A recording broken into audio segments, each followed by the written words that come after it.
The preservation of and increased access to the 92nd Street Y Humanities Audio Archives is generously funded by the National Endowment for the Humanities. Good morning, ladies. Our speaker is just back from an assignment in Warsaw, Moscow, Geneva, and other points east, the fruits of which can be viewed in March. And perhaps because this absence has given him a certain perspective on one of our more crucial problems here, he would prefer to talk about the President, Watergate, and the press, rather than the issue of broadcasting and the First Amendment, which he originally had intended to cover. But then he can cover anything, as NBC discovered very fast after he joined them in 1952. He has appeared on Meet the Press, both as moderator and questioner. He's covered special events such as Nixon's trips to China and the USSR, the deaths of Martin Luther King and of Robert Kennedy, and the Six-Day War. He has narrated specials including Watergate, speeches of the President, many conventions and elections, and innumerable national and international events. He has hosted various series, such as the one on the environment called In Which We Live, and for the last 6 seasons has been the sensitive and perceptive host on the interview program Speaking Freely, which, by the way, has won 4 Emmy Awards. You can see him sometimes at 7 o'clock in the morning on the Today Show, or at 11 at night as a drama critic. That is, until 1971 you could see him as drama critic. You may read him in Harper's, in Punch, at The Atlantic, and so on. No wonder someone has called him NBC's instant Renaissance man.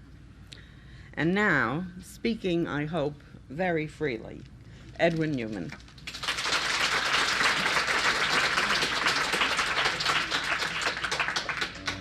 Mrs. Siegel, ladies, it's a great pleasure to be with you this morning, and to be seen to be taller, younger, slimmer, and better looking in person than I appear to be. I'm sometimes asked why, since I am so winning and vivacious in person, I don't smile more often on the screen. And the answer is that I try to show no emotion of any kind. And the reason is that once, years ago, and incidentally, Leonard Lyons has just got this story completely wrong in the Post. Talk louder? Sure. I'm saying the reason I don't, the reason I try to show no emotion of any kind when on the screen, and incidentally, Leonard Lyons has just got this story completely wrong in the New York Post. But the reason is that once, years ago, I appeared on a program with Hugh Gaitskell, who was then the leader of the British Labour Party, who's now dead, and Walter Judd, who was then a Republican representative from Minnesota. And my performance on that program was so striking that the mail poured in, which is to say there was a letter, which came from a clergyman in Connersville, Indiana, who accused me of smirking at Representative Judd. Well, the NBC executive who undertook to answer the letter replied that a smirk was an expression revealing inner malice, and that was not part of my personal makeup. And the clergyman replied that in his view, and according to the dictionary, a smirk was a silly, smug, self-satisfied smile, and that was part of my makeup. So we dropped the correspondence at that point, and I've tried to keep a deadpan ever since. And I propose to do that also in talking, as Mrs. Siegel said, about Watergate, the President, and the press, or to put it differently, the mood of America. The mood of America is simply a wordy way of saying Watergate, I think. Now, we went through a period last summer when the mere mention of Watergate was enough to bring groans from many people who felt that they'd heard more than enough about it and that there was nothing left to say and that it should be left to the courts and that it was time for the nation to turn its attention to other things. And you will hear that said now, though not perhaps with quite as much vehemence.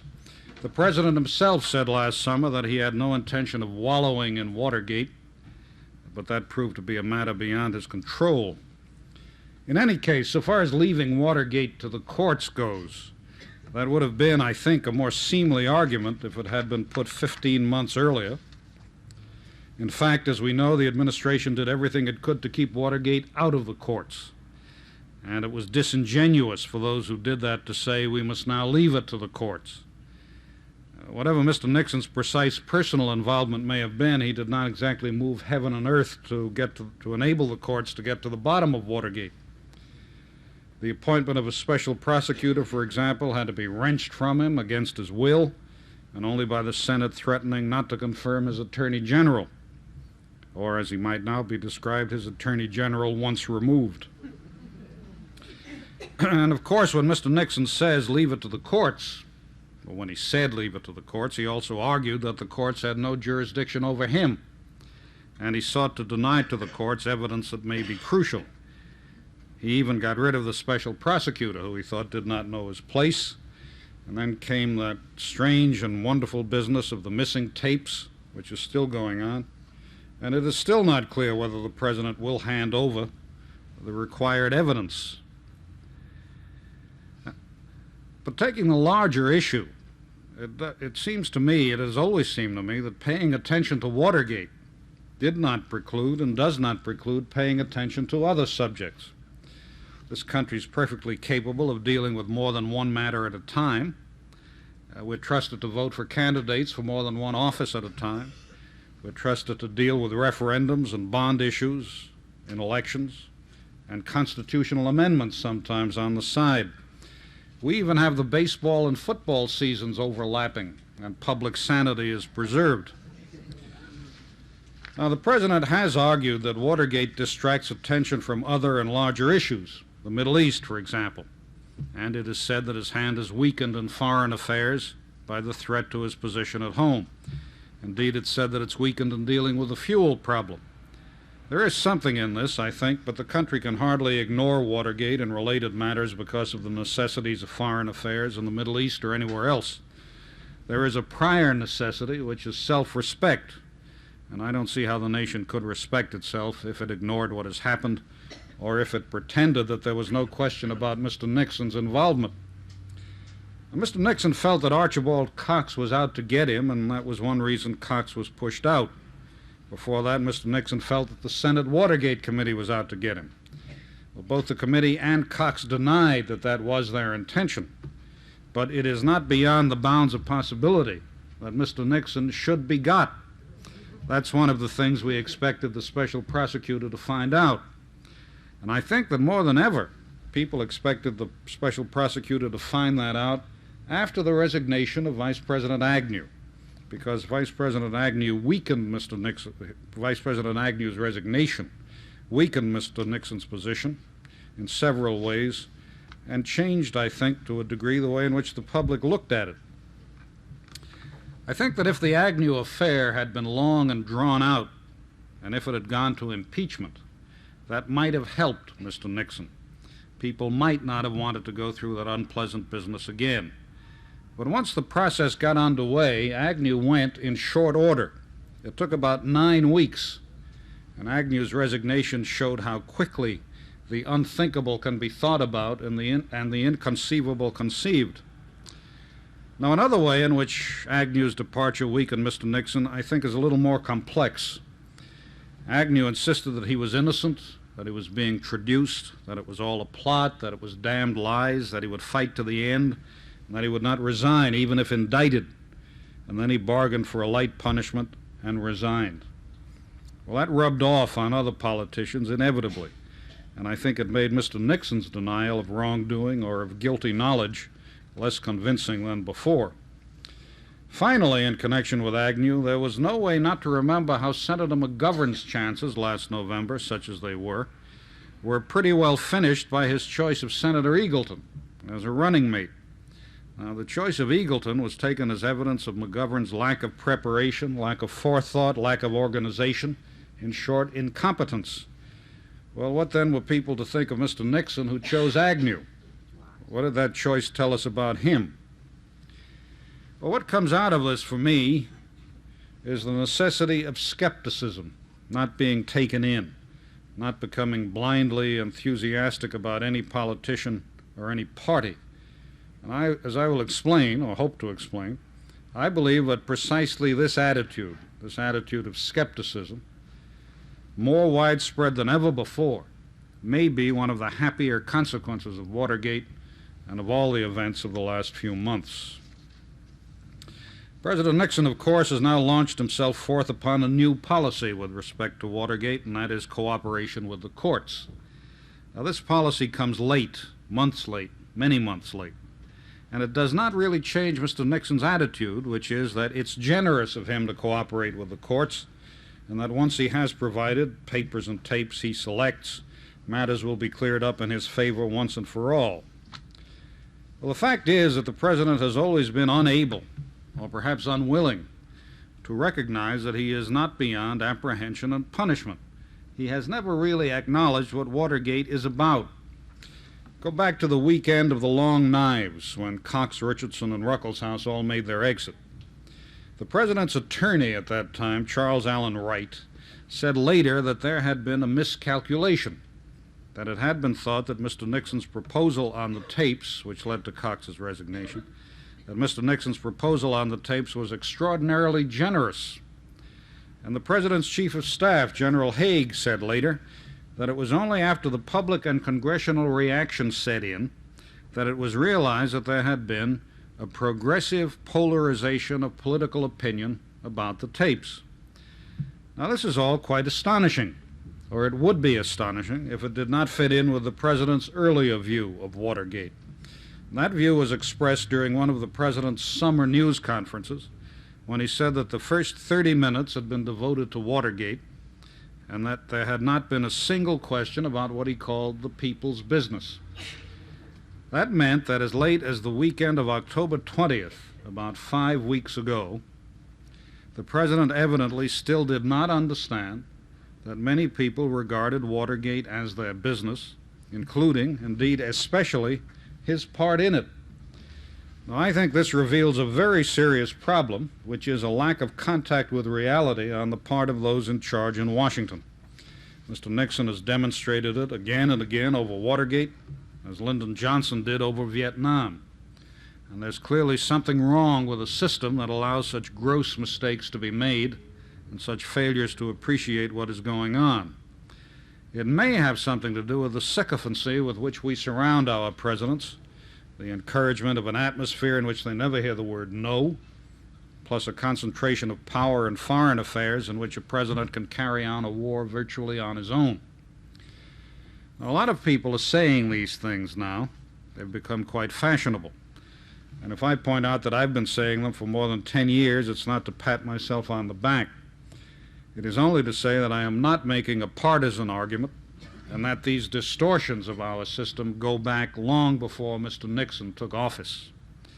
They reached a culmination in his second administration, in his second term, and in a sense, he has been unlucky, because he happened to be there when the revulsion against these distortions set in. Now, it is unfortunate that the revulsion had to be brought about by something as disastrous for us and for other people as Vietnam, and by Watergate. But they are returning some sense of proportion to the office of the presidency and to the way in which we view it. Incidentally, nobody has had more to do with the creation of foolish attitudes toward the presidency than those of us in the news business. And we have a great responsibility, I believe, to change that. Now, what about the question, has not Watergate been overdone?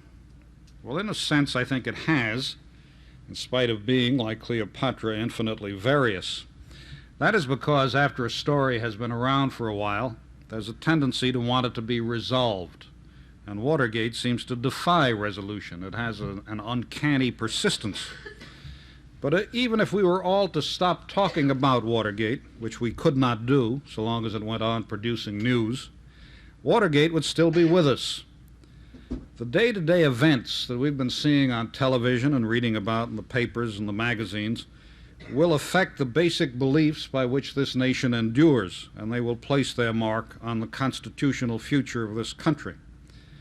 Now, in short, Watergate is a constitutional crisis. How to express the crisis? Well, I think it can be expressed in journalistic terms. One way I find to define the constitutional crisis is this. In the summer of 1973, we reached the remarkable state where it was taken as an act of courage for the President of the United States to answer questions from reporters. I do not want to be thought parochial about this, and I most emphatically do not measure a president's performance by his relations with the press. It would not matter to me if a president never held a news conference. The proper test of an administration in this respect is not how it puts out information, but whether it puts it out, and whether it is reliable. Nonetheless, Mr. Nixon, who is not fundamentally against news conferences, went 5 months from March 15th without one. And then Mr. Nixon took his courage in his hands and he held not one but 2 news conferences, and he discovered that it paid dividends. The President put himself in the position where he defied the foul fiends of the press. He took on dozens of them at a time, which incidentally it's easier to do than it is to take on one because follow-up questions are impossible. And he showed himself unafraid. He also managed to get in some remarks about the leers and sneers of commentators without mentioning any names or even which part of the business they were in, which was, of course, a leer and a sneer and a smear itself. He also spoke, and this is very significant because he since repeated it in that rather explosive news conference he had. He also spoke of being attacked for 12 or 15 minutes night after night on the television news programs. Well, the fact is the President was not being attacked night after night. He was being reported on, and there is a difference. When he spoke about his authority being eroded, as he did in that conference, he blamed these attacks night after night rather than blaming the reporting night after night, or more properly, blaming what actually has happened.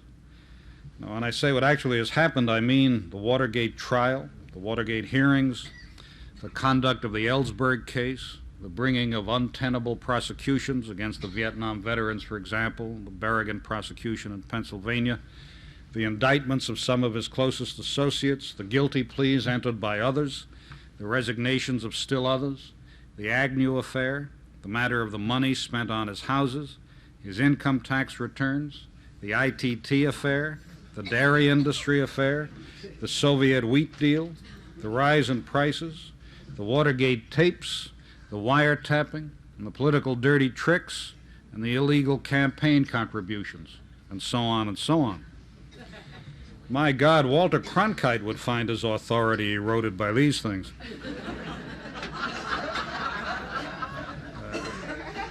Let alone a mere President of the United States.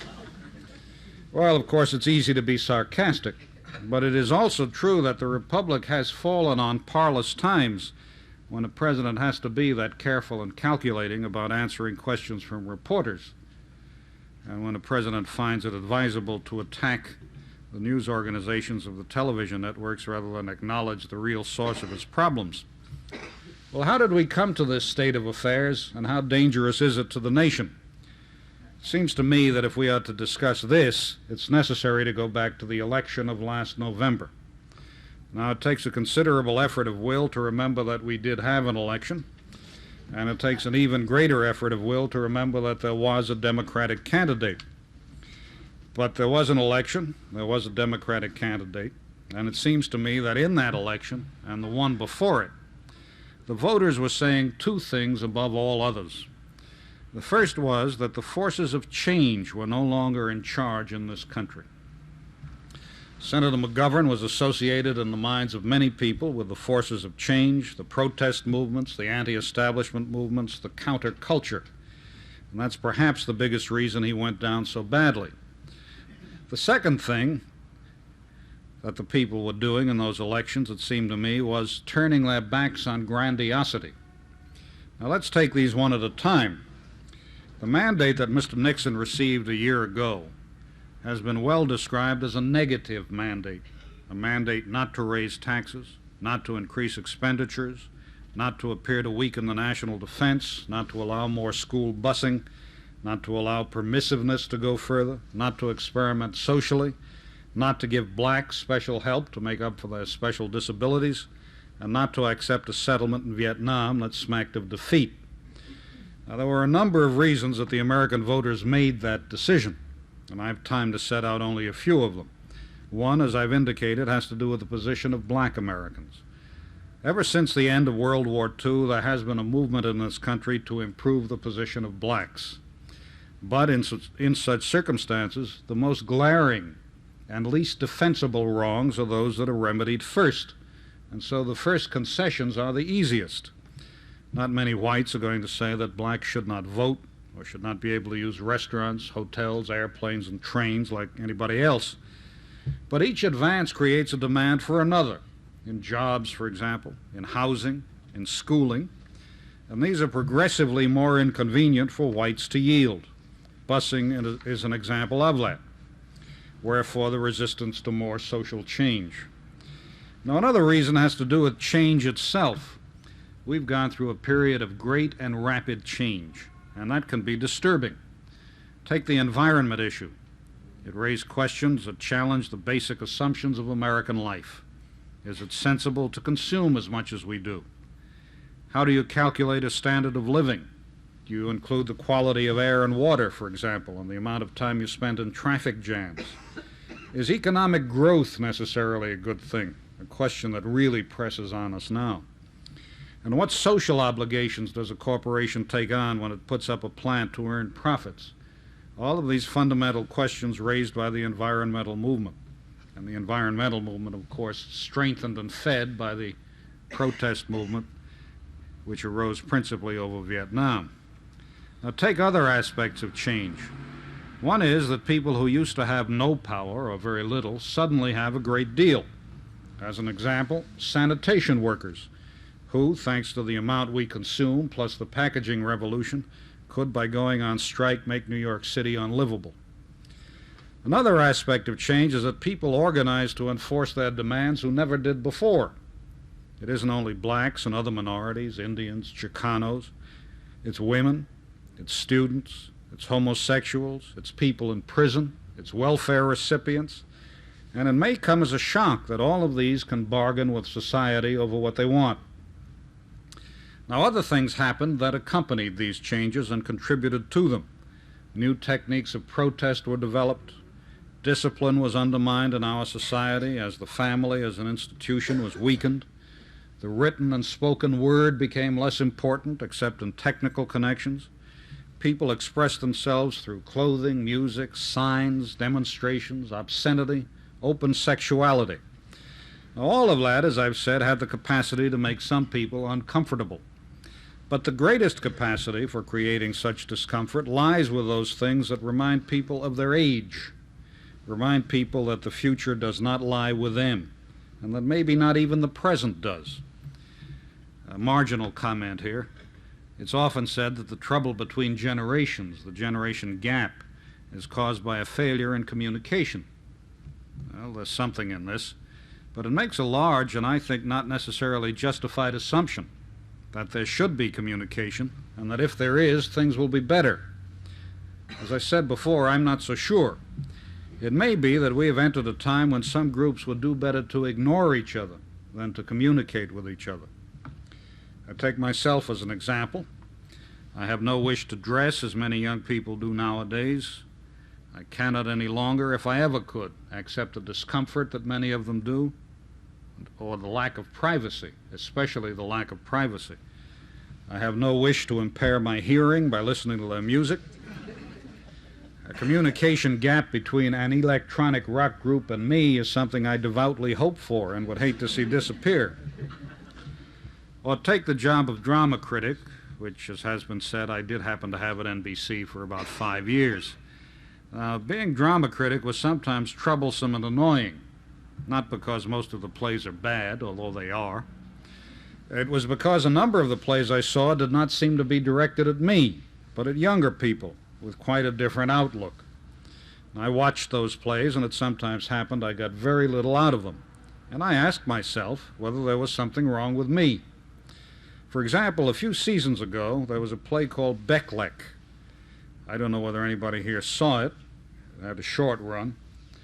But Becklek, if you examine it, is belch with an extra C in it. Now, the character of that name was a white queen somewhere in Africa, where she ruled in an amorous, bloodthirsty, and extremely verbose way. The action of the play included shouting, scratching, fighting, lovemaking, biting, dancing, massage, murder, fits, ritual slaughter, nudity, and self-strangulation. The climax of the play came when one of the male characters, who was naked, apart from elephantiasis makeup on one leg, choked himself to death. Now, this took him quite a long time. And all that I learned from the scene was that he had red hair. And I wondered whether the lack was in me. Well, this is not a matter of great importance in itself, but it did symbolize the difficulties that come with age, when change is taking place and you are not among those changing. Now, we saw a national swing against the cult of youth and against the cult of change in the reaction to the 1968 Democratic Convention. That process has been carried along during the last 5 years, and the 1972 election confirmed that it was still underway. Youth is associated with change and with demands for change. The voters had had their fill of that, and they said so. Now, Vietnam played an enormous part in creating the cult of youth and the cult of change, because people of age and experience and position led us into it. They made age and experience and position look ridiculous. And this conferred a kind of blessing on being young and inexperienced and not in the establishment. The effects were almost beyond measuring, as we know.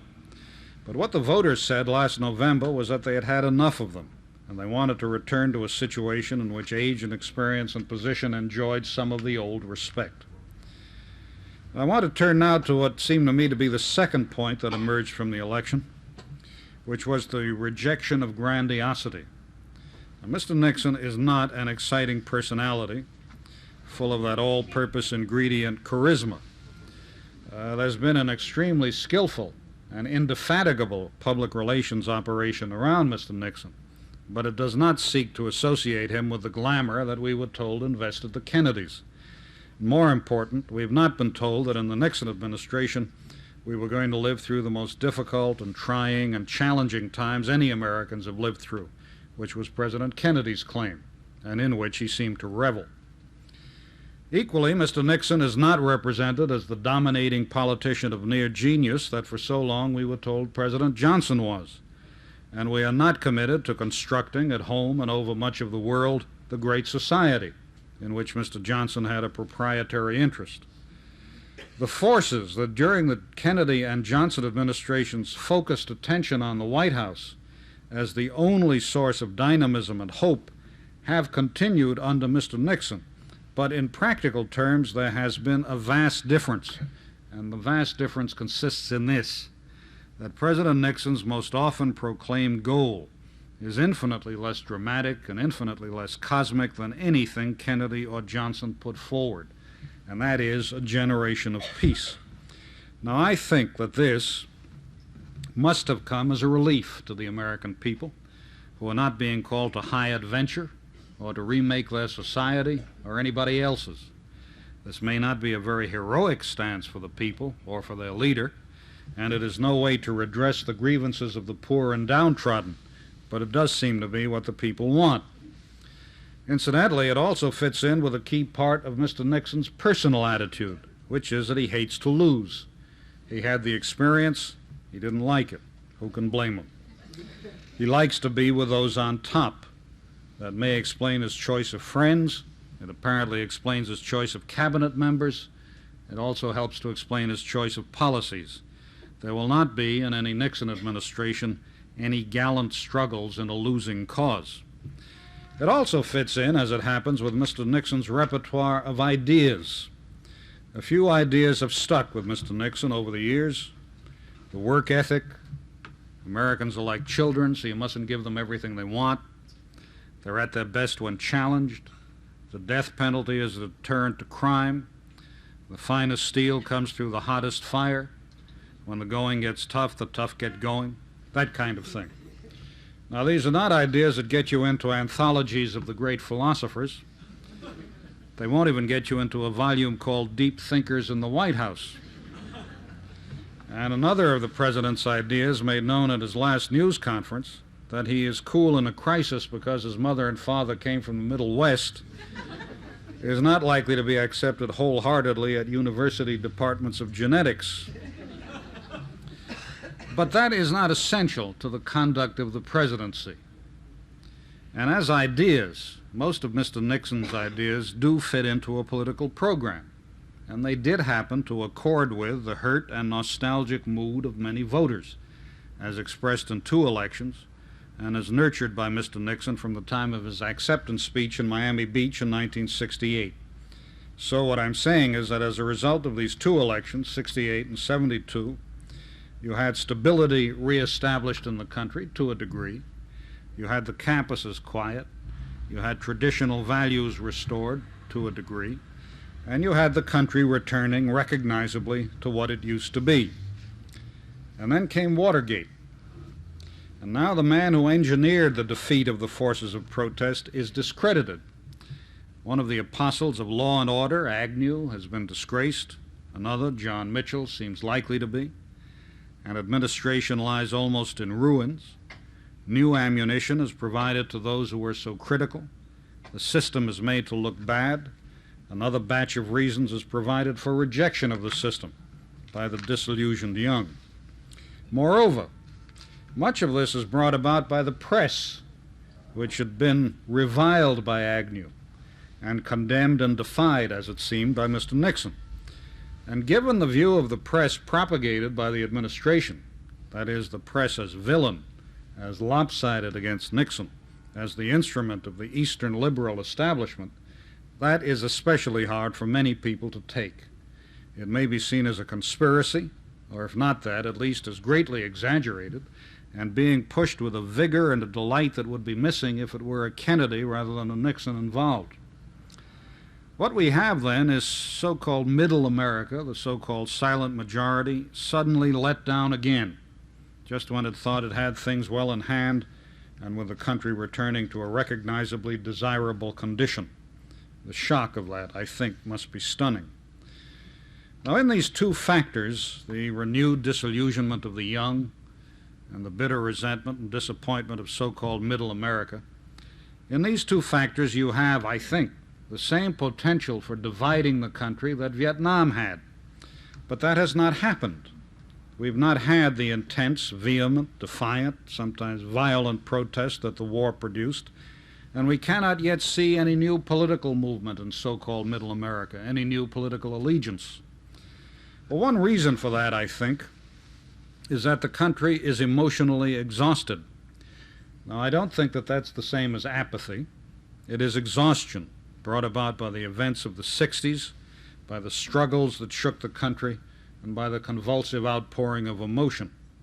Also, of course, Mr. Nixon is still president, and if he is replaced, the likelihood is that it will be by Gerald Ford. Therefore, even if he is shoved out, it will not restore the forces of change to power. Yet I think it would be a mistake to believe that the effects of Watergate may not eventually be as profound, if perhaps in a different way, as those of Vietnam. Vietnam had the effect of strengthening every anti-establishment movement and giving all anti-establishment movements a focus. The consequences of Watergate are still below the surface, but they will emerge in ways that cannot now be foreseen, at any rate by me, and we will see them manifesting themselves in various ways and for a long time.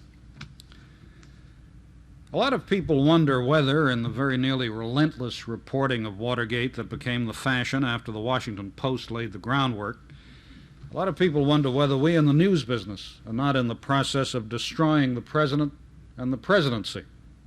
That's a real question. It should not be answered with slogans. Obviously, we have no business destroying anybody or any institution. We have no right to do that. Our job is to report. But if destruction results from that, if it results from reporting, that is not something we can take into consideration. We cannot, on that basis, deny the American people any information to which they are entitled. Equally, the press cannot engage in a vendetta against this administration because of this administration's attitude to the press.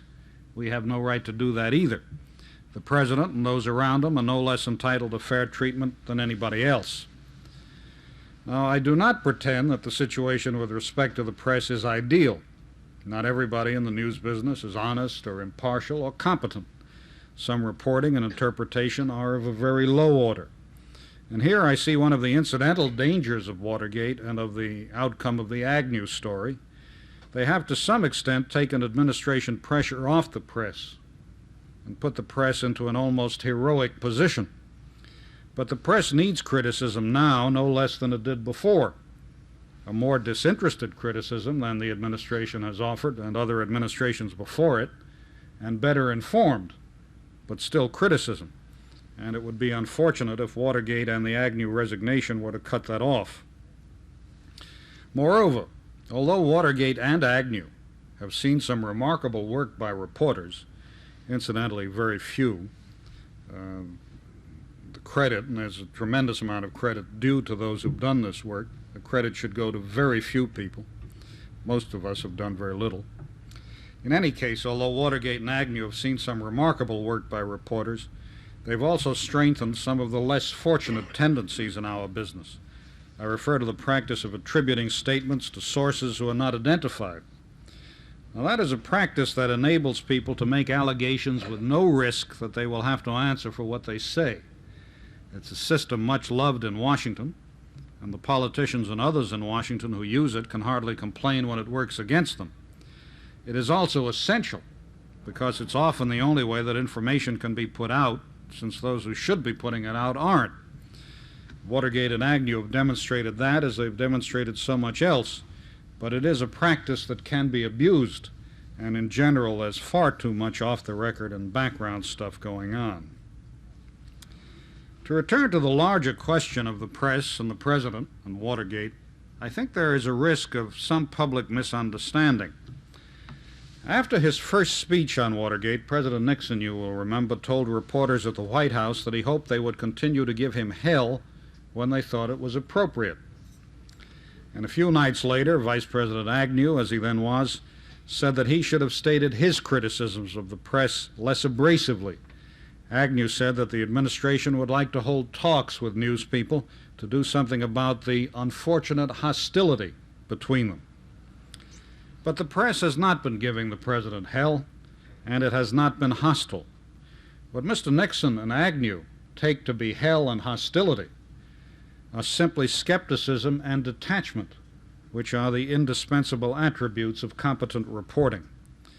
If a newspaper is on the track of a story, and that story happens to be unfavorable to the administration, the paper is not being hostile to the administration, it's doing its job.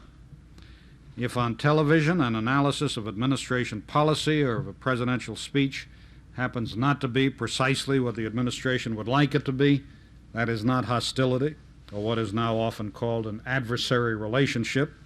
It is news people doing their job.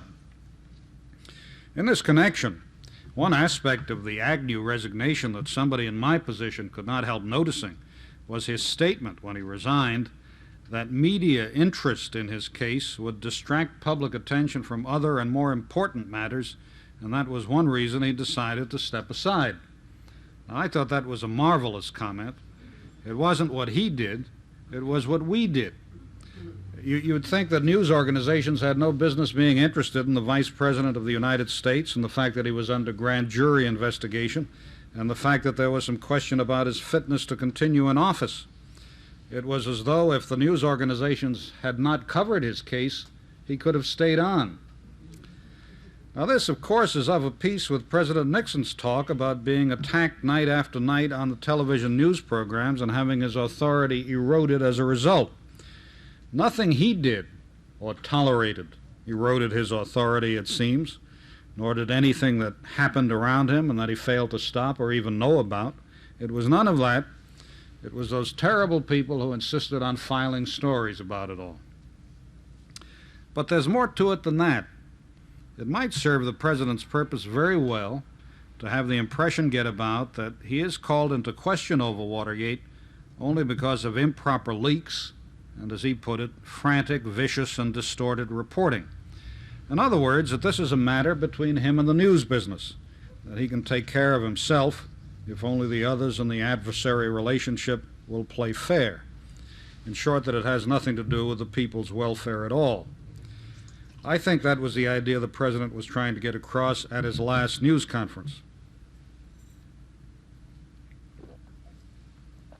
I cannot believe that this idea will be widely accepted. I think too much has happened for that. But beyond that, those of us in the news business, and indeed the public, must be clear about the fact that there is no adversary relationship between the press and the government or between the press and the President. That is one of those easy catchphrases that are picked up and used without much thought. The press is not in an adversary relationship with people in government. It is not on their side either. It is, or should be, detached, independent. To be specific, it's not my business to oppose the President or to support him. It is my business to report on him, to assess what he says and does, and shed on it such light as I can.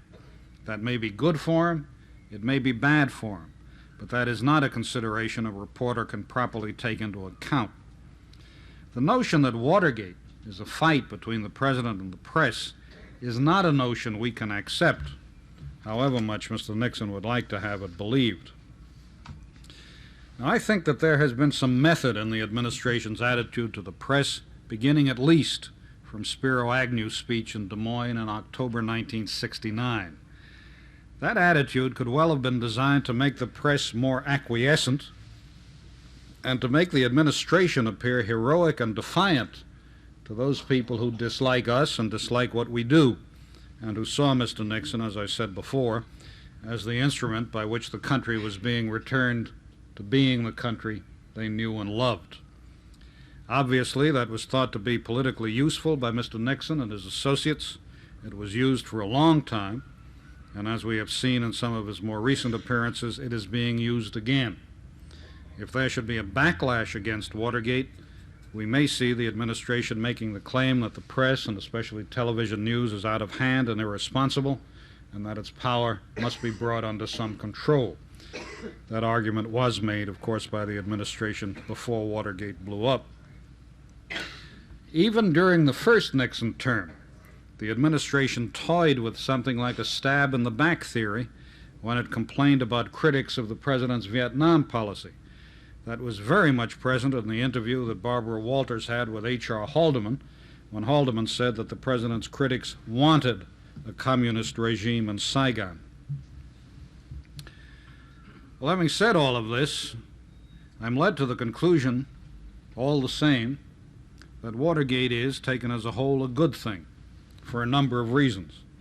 One reason often cited, we've heard too much about, I think, and that is the point that Watergate demonstrates the fundamental strength of our system because it shows we can deal with such matters in the open. I don't think much of that argument. It seems to me a mindless form of self-congratulation, almost as though we should have scandals to show how open we are. I take it for granted that we should not and do not suppress these things. That seems to me to be the least we can do.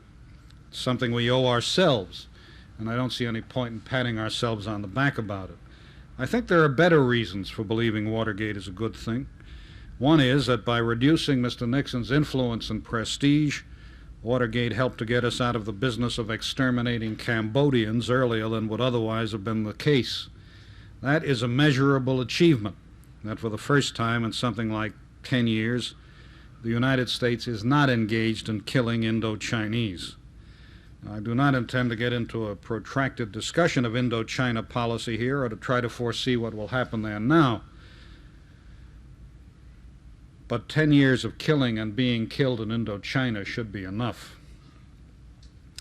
Another reason I believe that Watergate is a good thing is that it may well impose some new limits on the gullibility of the American voter. Now, in general, Watergate has not produced days of glee and glory for the voter. It was made clear to him that he was considered a fathead, too stupid to judge the relative merits of candidates for president, and incompetent to choose those who ought to be placed in authority over him. That was John Mitchell's attitude in the 1972 election, and he put it into practice. Mitchell decided that the American voter should make his decision on the basis of incomplete information, and the American voter did.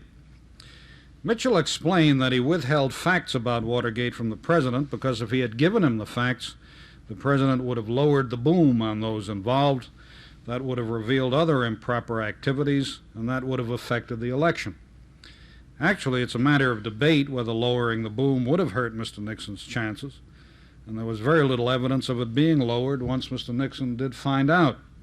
The only man who actually had it lowered on him was Archibald Cox. But there were two larger points involved in all of that. One was whether the voters would not have been justified in blaming the president for what went on in the White House and on his re-election team. And the other was whether, even if the voters had made the wrong decision, wrong that is for Mitchell and Nixon, whether it was not the voters' right to do so. It is their country, after all. Of course, contempt for the voter is nothing new. It was present in Lyndon Johnson's 1964 campaign on the Vietnam issue. It may well have been present in John Kennedy's missile gap scare in 1960, and the list could be almost indefinitely extended. The point about Watergate is that it has dramatized contempt for the voter as it has perhaps never been dramatized before, and that is why it may have greater consequences. I know it is commonly said that Watergate will not help the American political process because it will add to the disillusionment and cynicism felt by the voter and lead thereby to an opting out. And certainly there was some evidence of that in the last election earlier this month.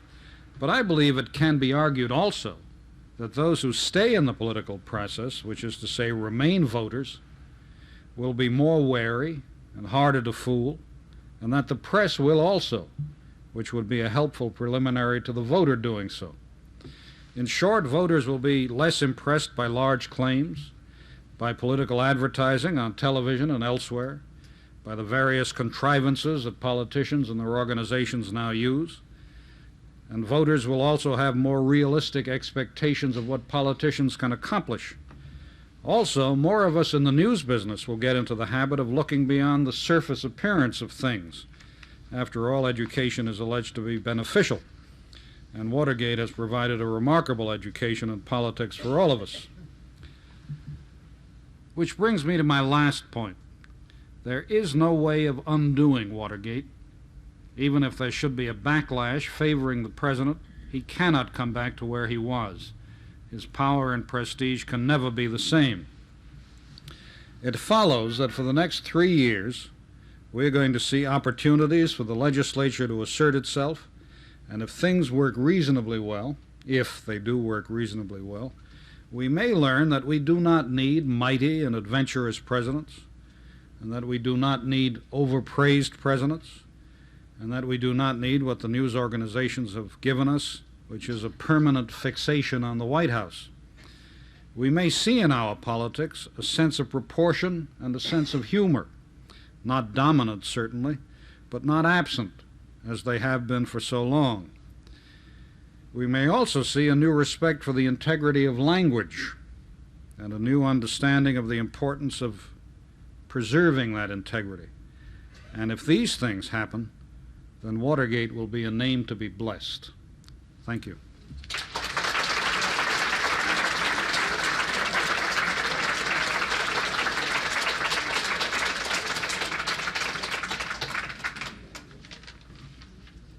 Questions?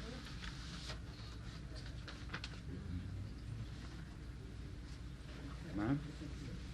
Would you comment on the effect of polls, the relationship of polls and newspapers, and how they affect the American choice of president? I don't know whether the question was would I comment on public opinion polling in elections, their use by the news business, and how they possibly affect American politics. Well, I could come back here next week and give you my speech on public opinion polls. I happen to be an opponent of them. I've often attacked them on the air. I think I'm probably the only one who does so. I think the use of public opinion polls is dangerous. I don't know how to prove it. I don't know that there is any proof of it. But they seem to me to be an unnecessary and unjustified intervention in the electoral process. Now, I know it can be said that just reporting on an election is an intervention in the electoral process, and it is. But it may be argued that reporting on an election is a necessary intervention in the political process to help people understand the issues that are involved and the personalities who are involved. The public opinion poll, it seems to me, serves no purpose so far as the public is concerned. If politicians want to use them, spend their money on them, that seems to me to be their business. I don't like it. I deplore it, because I think it leads to calculation by the politician rather than any kind of spontaneity or any kind of devotion to the issues. He's much more likely to govern his campaign by what the polls show. But what is in it for the public to be told that a year before an election or 2 months before an election, or indeed on the day of an election, what the polls indicate the outcome is going to be? I have never been able to understand. You have to wait for the election anyway. So what good it does you, I don't know. Apart from that, I think the polls create a very real possibility of getting a bandwagon in motion. They may handicap some politicians.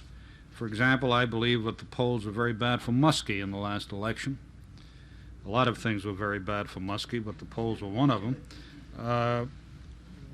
If you get a story saying Senator Muskie went into the New Hampshire primary with 65% of the vote, and then he comes out of the primary with 52% or 49% or whatever it may be, he comes out of that primary very badly. The fact is, nobody knows whether he went into the primary with 65% of the vote. That just happens to be something the polls said. I see no justification for them. I never use them on any programs I have anything to do with, but they certainly are amply used on NBC, which occasionally commissions polls of its own. And I would like to see people ignore them. I'd like to see people lie to them, but I know that having studied statistics a little, I know that that wouldn't really have much effect, because the lying would probably occur on a predictable basis and could be taken account of statistically, actually. If you got a random sample and you had a random sampling of people who lied, it wouldn't affect the outcome of the poll. So I think the only thing people can do or should do is refuse to cooperate with them, but still more, ignore them. I think our politics would be much healthier if we did that. Yes. Could you comment how you think the energy crisis might affect Nixon's policy towards Israel? How might the energy crisis affect Nixon's policy toward Israel? Well, I think it might well affect his policy toward Israel, as it's affecting the policy of many nations toward Israel.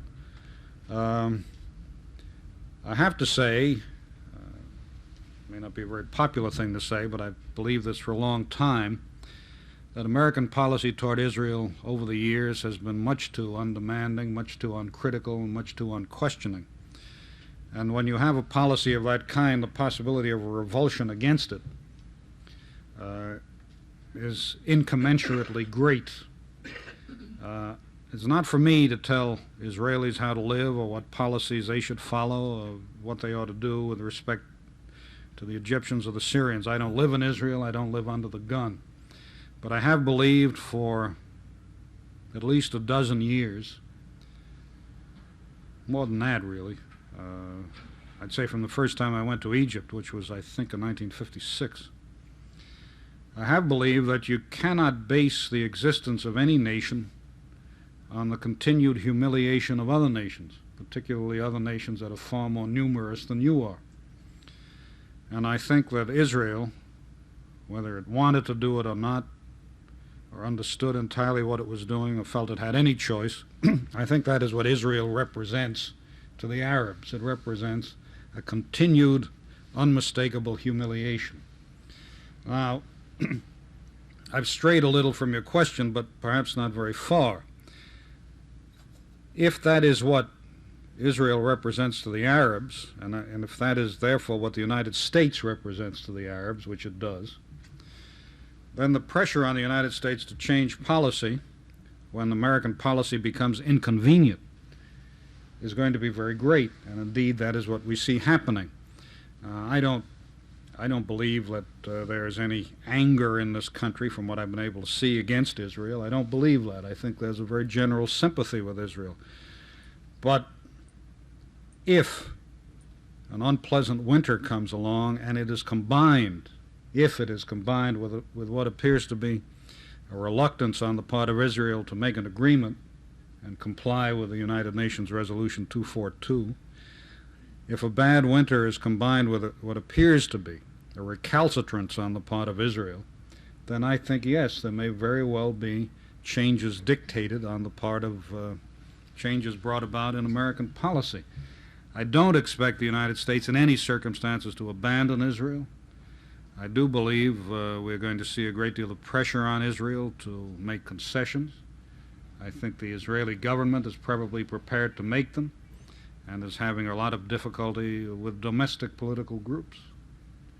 I don't know whether that answers the question. Could you tell me what the humiliation was? The 5 wars the Arabs started? The question was, what do I think the humiliation of the Arabs was? The 5 wars the Arabs started.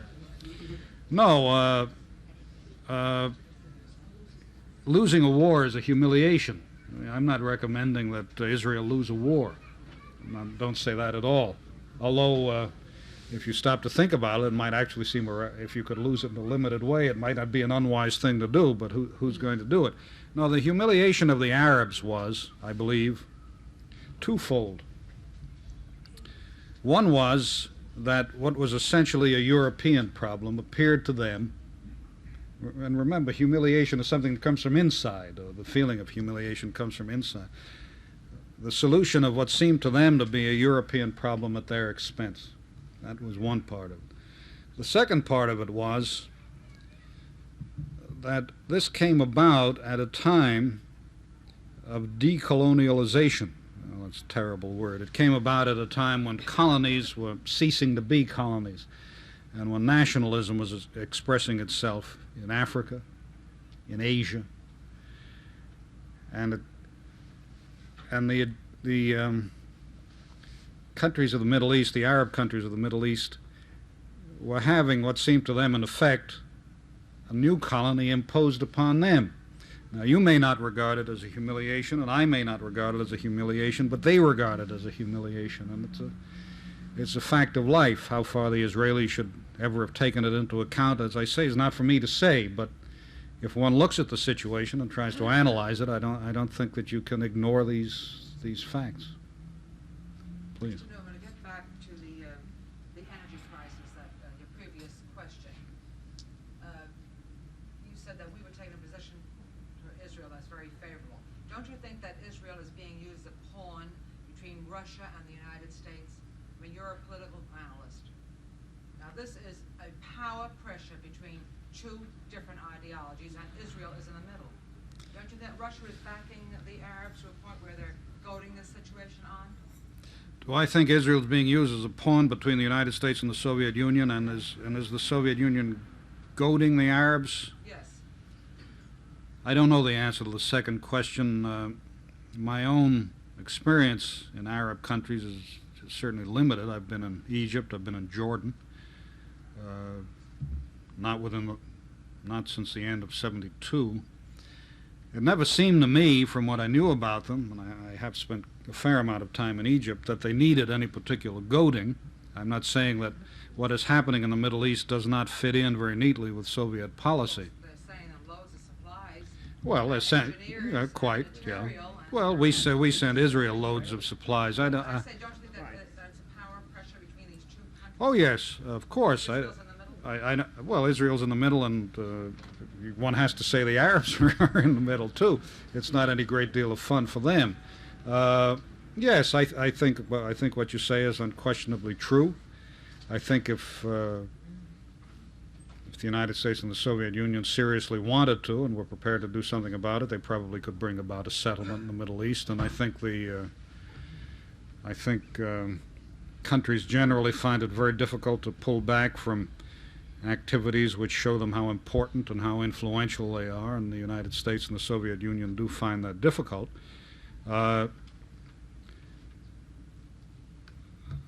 I was in Russia a couple of weeks ago and got in to see Brezhnev, and one of the things he talked about was the Middle East, and one of the things he said was that the integrity of all nations in the Middle East, and he specifically mentioned Israel, he said including Israel, must be respected.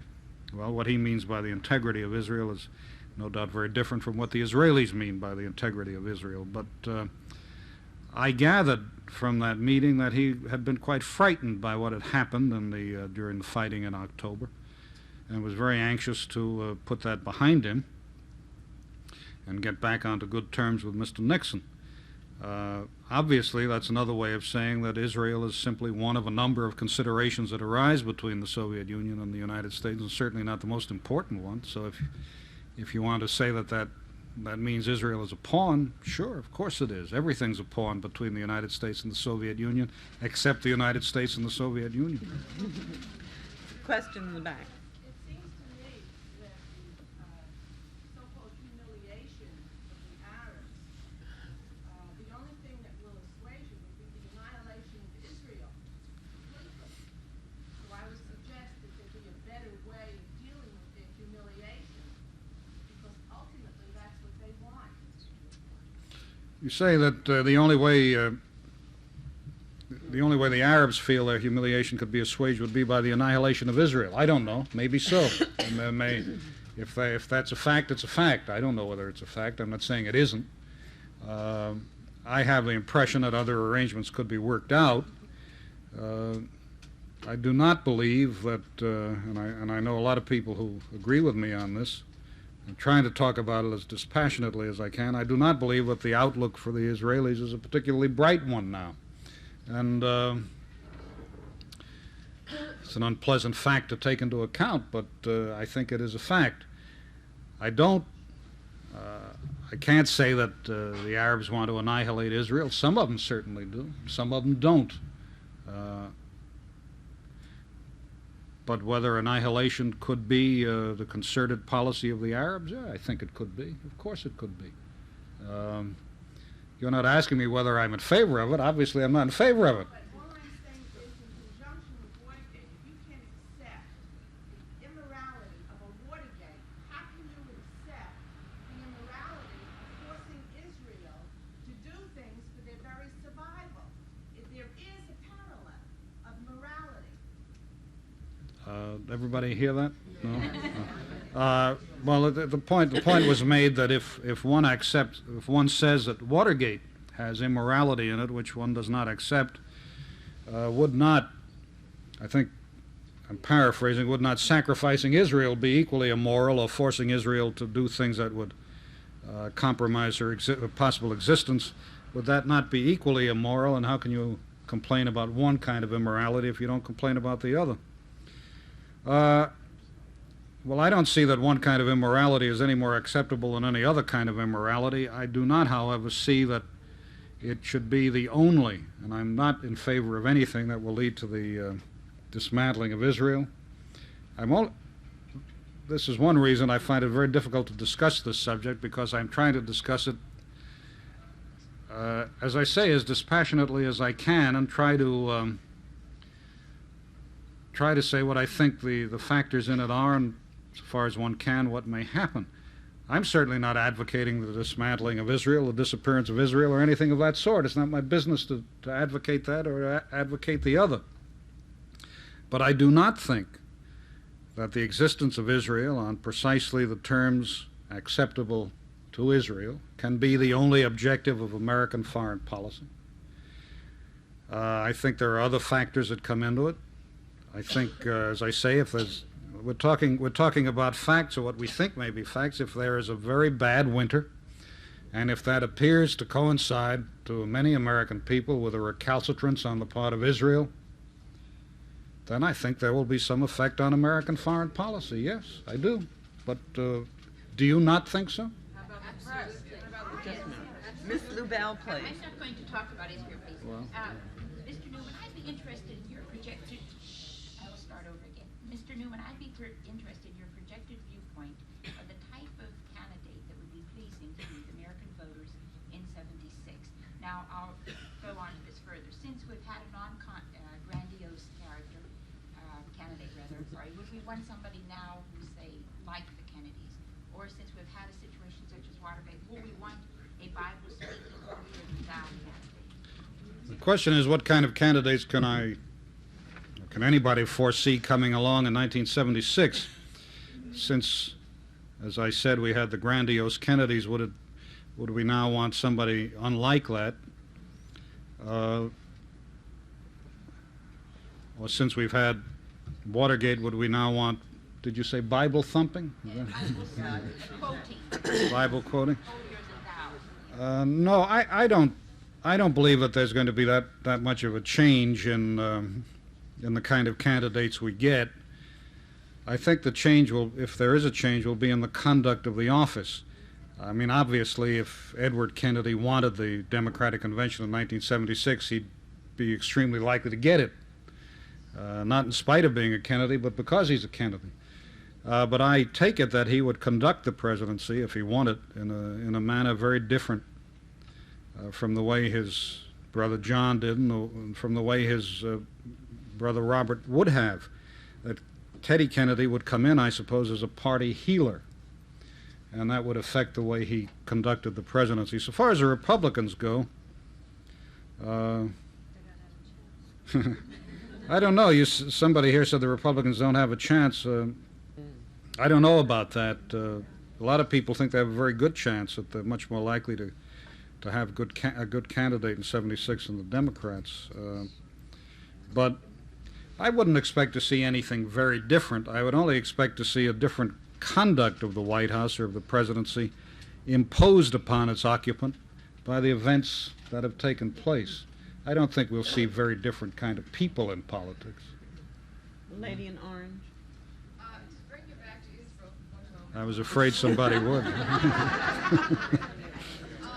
If Russia supposedly is talking about detente with the United States and trying to help bring about a peaceful settlement in the Mideast, why has she then totally resupplied the Arabs so that they are better equipped now than they were when they attacked at the last war? Why haven't they tried to bring about a peaceful settlement then? Why have if the Russians want a settlement in the Middle East and a detente with the United States, why have they resupplied the Arabs so that they're in better shape from the supply point of view than they were even before the fighting? Well, I'm being forced into the position of saying the Arabs and the Russians are angels, which I don't believe and don't say. I take it that the Russians supply the Arabs with arms for reasons of their national interest. They have a commitment to the Arab nations. They seek influence in the Middle East. They carry on a détente with the United States, but a détente is not a 100% thing. It's not all inclusive. You follow a number of policies at the same time. Brezhnev is out to see what he can get in various fields. The main thing he wants a détente with the United States for is to do business. It's a trade thing. It's to get American business, commercial, technological, industrial help. But I don't expect the Russians to abandon the positions they've built up over the years in the Middle East, and which have been accompanied by tremendous building of naval forces, for example. I don't expect them to abandon that because they want a détente with the Middle East. The détente between the United States and the Soviet Union was worked out. If you look at the Brezhnev-Nixon meeting, was symbolized, I should say. It was summed up in one thing, and that was the agreement that they wouldn't go to war. They would not go to war with each other, and they wouldn't let anybody else drag them into a war with each other. Well, that doesn't mean that the Russians are going to give up trying for the advantages that they see in the Middle East, and they see very real advantages in the Middle East. If you want to put it that way, the American devotion to Israel is an enormous advantage to the Russians as they see it, and and obviously that they're not going to surrender what they see as that great advantage. But as I have to say again, I think as a way to get out of here, that that I'm not advocating anything. I'm only trying to see the realities of the situation in the Middle East as well as I can. And the realities of the Middle East at the moment are very much less pleasant for Israel and very much less promising for Israel than they were some months ago. Now, if you're talking about what the United States ought to do about it, I think the United States government has been pretty damn staunch in support of Israel. I think the United States government has met its obligations to Israel and met them very well. I don't see any basis for complaint about what the United States has done. Now, in the way of support, in the way of quick support, in the way of enormous support. But if you're talking about a settlement, then it is perfectly obvious that Israel is going to have to make concessions. Israel is the country that holds Arab lands. The Arabs don't hold any Israeli land. So the Israelis are going to have to make concessions. May not like it. The Israelis may not like it. It may be very dangerous for them. But I take it that that's the reality of the situation, and that is the reality of the situation whether you are Jewish or any other religion, or no religion. That is, as I see it, a reality. There's a question way in the back. You know, what you think of the morality of the entire world community with respect to the Arab blackmail. Well, I don't think that these countries have taken a moral position at all.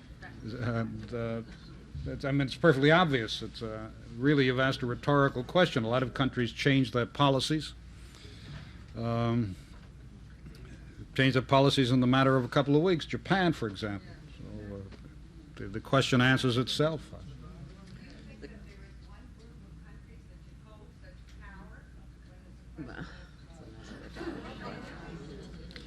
Well, that's even beyond NBC News, I think, to do anything We about. have an unrhetorical question here. What do you think the chances of Mr. Nixon being impeached are, and if it should come through and be debated in the Senate, do you think it would be as disruptive to the United States as many people think? What do I think the chances are of Mr. Nixon being impeached, and if he were impeached, would the process of the trial in the Senate be as disruptive to the country as many people think? Well, the answer to the second question is yes, I think it would be extremely disruptive, but I don't see that that's a count against it. If you have a constitution which provides for impeachment, it seems to me that if there is a reason for impeachment and you do not impeach, then you risk stultifying the Constitution. So I don't think the fact that it would be disruptive is in itself anything against it. On the other point, I have to say I change my mind about every 10 minutes depending on who talked to me last. I happened last night to be with a Republican who's not particularly well known, but he's in the government and used to be an associate of Agnew, and he said he didn't see how Nixon could hang on. Had lunch the other day with a very well-known Democrat, one of McGovern's managers, and he said he thought impeachment was coming. But you talk to other people, they tell you they don't think so. And I must say that it seems to me that there is a tremendous reluctance in the Congress to impeach, that has been demonstrated over and over and over again. And I believe that for there to be impeachment, somebody is going to have to show an overt act, an open and shut overt act that President Nixon committed. I think if you got that, then you'd probably have impeachment. Lady in the back. Do you foresee any change or legislature in placing the power from the executive branch to other branches of government?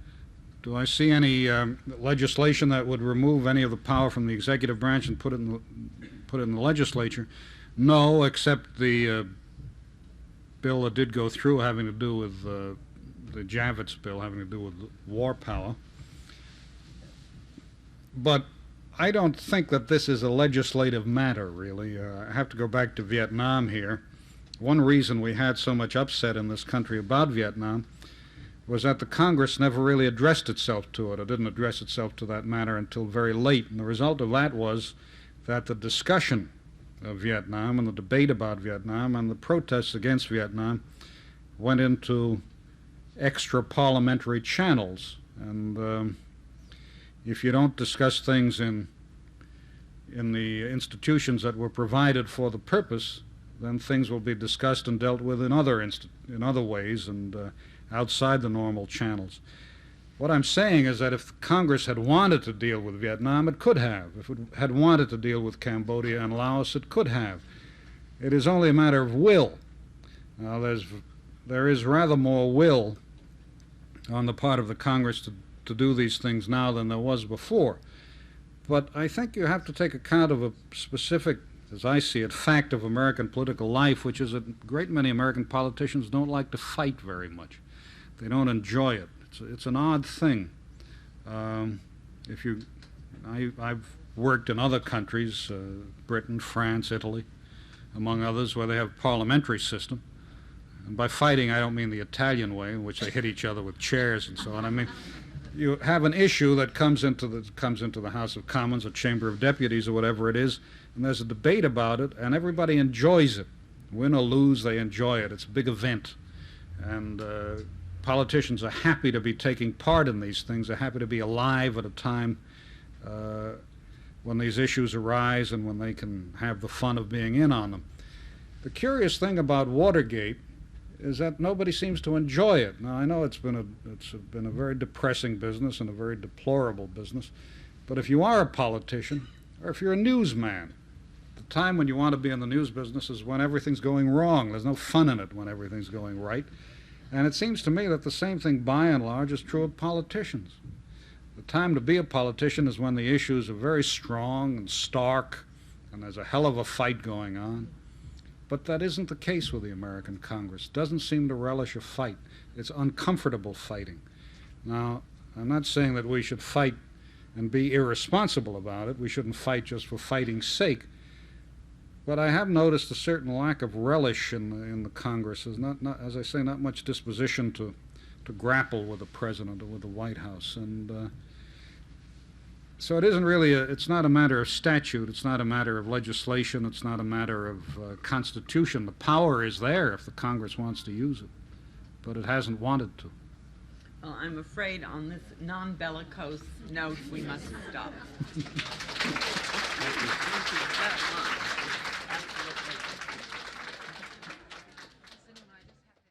Thanks for listening. For more information on the 92nd Street Y, New York, and all of our programs, please visit us at 92ny.org.